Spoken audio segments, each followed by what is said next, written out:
afternoon and welcome to State News File. I'm Ryan Clark. Suhaib Youssef will have a look at the latest highlights later. What can we expect, Suhaib? Well, Rye, we do have some State Trojans news. We also will be looking at the highlights from the Raptors' blowout win against the Kings. And we'll also be looking at the results from the F1 Championship Grand Prix this weekend. So some pretty exciting stuff. Oh, I'll look forward to that. We'll have a look at weather with Brenna Doucette later today. But first, here are today's top stories. Calgarians are seeing a big push this holiday season to skip the online checkout and instead look towards local for their gifts this year. Last week, Calgary's Mayor Jyoti Gondak toured small businesses in Inglewood to highlight the importance of local vendors in the city's economy. According to Gondak, for every $100 spent in a small business, the city gets back almost $60. The city's campaign is asking Calgarians to look to the community and the neighborhood we shop in, hoping to skip the quick convenience of online shopping for community engagement of discovery. Alberta Premier Jason Kenney will announce an easing of restrictions in the province's Tuesday COVID update today. Just ahead of the holiday, pharmacies will be giving out rapid tests to help with gatherings over the holidays. But Dr. Stephanie Smith, an infectious disease specialist, is saying vaccines are the best bet to stay safe this holiday season. And hopefully the province will be announcing that we have expansion of boosters, which I think is really important as well, especially with the data that we're seeing on Omicron. And then in addition to taking those extra layers of protection, masking and that kind of thing is still going to be your best bet in terms of keeping yourself and your loved ones healthy. A South African study is showing the Pfizer vaccine provides 33% protection against the Omicron variant, but 70% against hospitalization. A Calgary City Councillor is hoping to make the streets a safer place by offering an alternative to illegal streetcar racing. Ward 10 Councillor Andre Chabot has put a motion forward to have the city look into implementing temporary road closures to allow for street racing. Chabot says vehicle owners are mechanically motivated to enhance their cars and test the improvements, with Calgary's police services regularly issuing warnings to drivers about illegal street races. The motion also includes having officials put safety crews at events to ensure safety. Downtown has been a hot topic recently. Apart from the vacancy crisis, there's been a growing sense of unease. Tommy Osborne is reporting live in the newsroom. What's happening downtown, Tommy? Well, Rye, our downtown has become a hotbed for protest and crime recently. Downtown is meant to be a place for people to enjoy the best of what our city has to offer, but recently it's been just the opposite. Weekly protests against the COVID vaccine and restrictions continue, and there's been more hate crimes as well, especially on transit. A South Asian woman was attacked by a 63-year-old man on the train on September 2nd. Even more concerning is a machete attack last Friday night that occurred near 4th Street Station. 2 people were sent to the hospital. These events have some people worried. Concerned citizen Helena Spear says more policing could help her feel safe again. I guess they could probably, I do see them on the bikes all the time. Maybe they could do that a little more, patrol more. I feel like if there was maybe more of a presence, stuff like this wouldn't happen so often.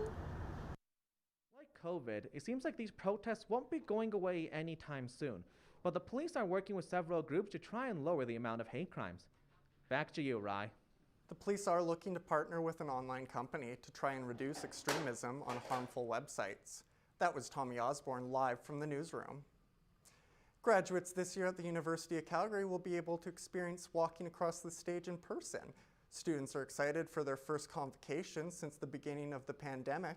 Melissa Novask has the full story. Graduation is a special event for every student, knowing all those years of hard work have finally paid off. It has been difficult for schools to hold such large ceremonies in person due to the risks surrounding COVID-19. Today, University of Calgary has taken a step forward by giving their students an in-person convocation. Hundreds of students were able to walk across the stage as they received their diplomas, but their family and friends could only congratulate them from outside due to the limitations set by UFC to ensure health and safety protocols are being followed. I thought it was safe for sure. There was always the distance from peers, so there was no one sitting beside me. There was masks on people all the time. And then even to be attending, to have the privilege to attend, I had to show my full vaccination. Large gathering events are slowly coming back in the province, but UFC ceremony is the first among the graduation ceremonies to shift back from online. All levels of education, including SAIT, are still holding online graduation ceremonies for their graduates. Active cases of COVID-19 are slowly going down, and U of C's bold move has been a debate whether it was too soon to hold big events like this. Some students at SAIT have expressed their thoughts if other institutions should follow this move. It definitely will bring a lot of money to Calgary tourism. Our revenue will definitely go up, which we needed the most. And just the hope that it gives to people, to the locals and even international, that if Calgary can do it, I'm sure the rest of the world can do it. This is a step forward of many in recovering slowly from the pandemic the world has faced for the past 2 years. But is the province truly ready to progress safely, or is this another step of mistake into going into sixth wave? I'm Melissa Nolasco for SAIT News File. Those are today's top stories. We'll have your full forecast after the break. But first, Brenna Doucette has a look at what's going on in Calgary this week. Theatre Calgary is back and presenting A Christmas Carol from November 30th to December 24th at the Max Bell Theatre. Tickets start at $48 and are available at theatrecalgary.com. Alberta Ballet presents a Christmas classic with The Nutcracker from December 10th to 24th at the Jubilee Auditorium. Tickets start at $60 and can be found at ticketmaster.ca. The Lions Festival of Lights is shining bright at the Confederation Park Golf Course and will be on from November 27th to January 9th. This is a free event and is on daily from 6 p.m. to midnight. Ring in the new year with New Year's Eve fireworks on December 31st. Celebrate the end of 2021 with Mayor Gondek and music from CJSW. This free event takes place at the Calgary Tower, or watch the free live stream at calgary.ca/NYE. And dance the night away to welcome in 2022 at the Rooftop YYC with a Much Music dance party. Tickets are $23 and can be purchased at showpass.com. Welcome back to SAIT News File. I'm Brenna Doucette with the weather. Let's start by taking a look at the country as we start on the western side. Looking at Vancouver, it is warm as per usual. It's Vancouver, it's always warm. And as we continue to head westward, or more towards the eastern side, we are seeing some chillier temperatures, especially in Winnipeg. They are getting some snow. And as we continue east into Toronto, we are seeing some warmer temperatures. That is due to a warm jet stream coming up from the United States as it flows over both Toronto and Montreal, which is why you are seeing these warmer temperatures. And as we continue east, we are seeing a little more chilly temperatures. But why don't we take a look at where we would all rather be right now, especially if you're traveling this holiday season, and take a peek at those resorts. Palm Springs is at a lovely 16 with some sunshine, while Barbados is sitting in a warm 28, but some rain is making an appearance. Cancun and Honolulu are both at a comfortable 27. Mickey and Minnie are staying dry in Orlando at 26 with a chance of showers. And in the Sin City, it is 9 degrees and sunny.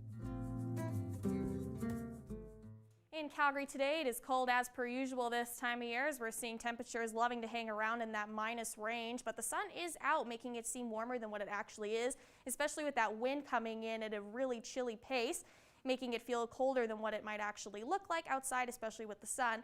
Now, as we go ahead and take a look at the province, there is an Arctic wind coming down from the Northwest Territories, which is why you're seeing the colder temperatures in the northern side of the province, whereas the southern side is a tad bit warmer as we head into the holidays, but still cold no matter what.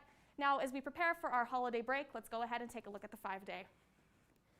In Calgary over the next 5 days as these holiday breaks begin, it is cold, but like I said earlier, it's Calgary and it's always going to be cold this time of year. It's beginning to look a lot chillier as temperatures head down and continue to head down into that minus range, especially into the weekend. So bring a coat if you are going out. Suhaib Yusuf will have a look at the sports right after this.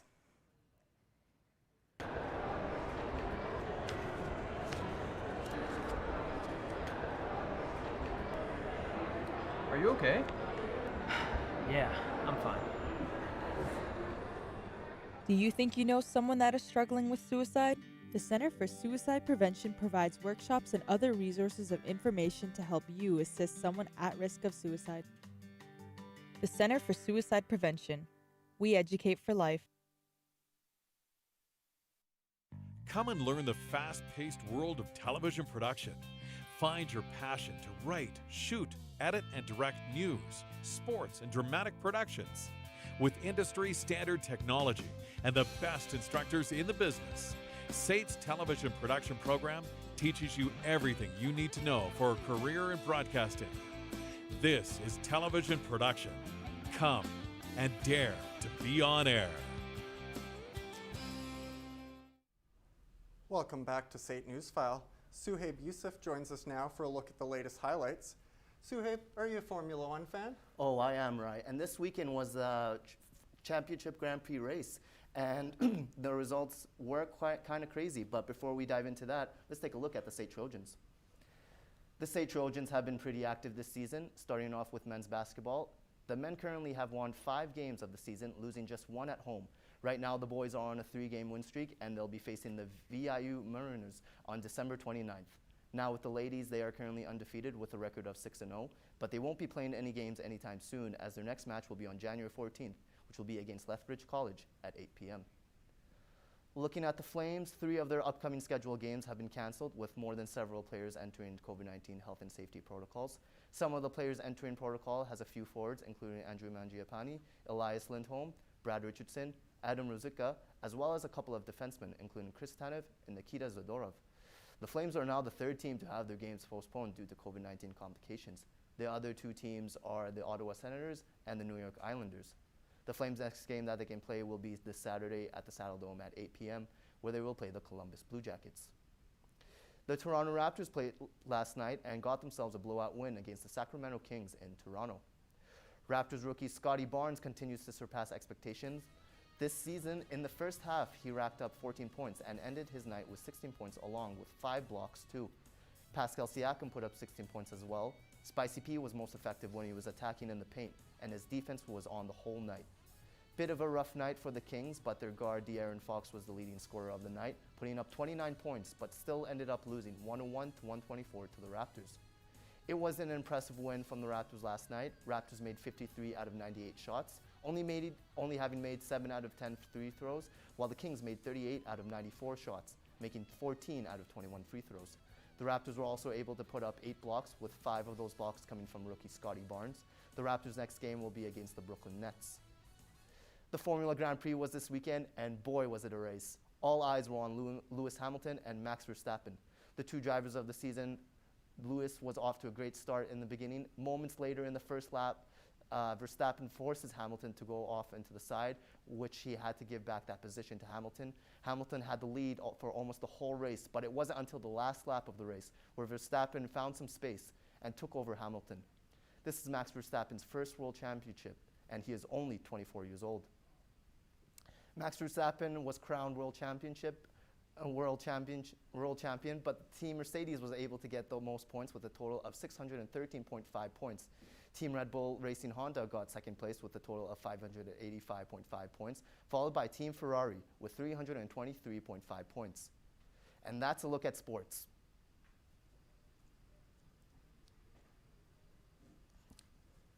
Hey Suhaib, have you ever been in a situation where you've been the only one to prepare for a group project? Oh yeah, I think we've all been in that situation at least once. Well then, I'm sure you can all relate to what this student was feeling like during their band performance.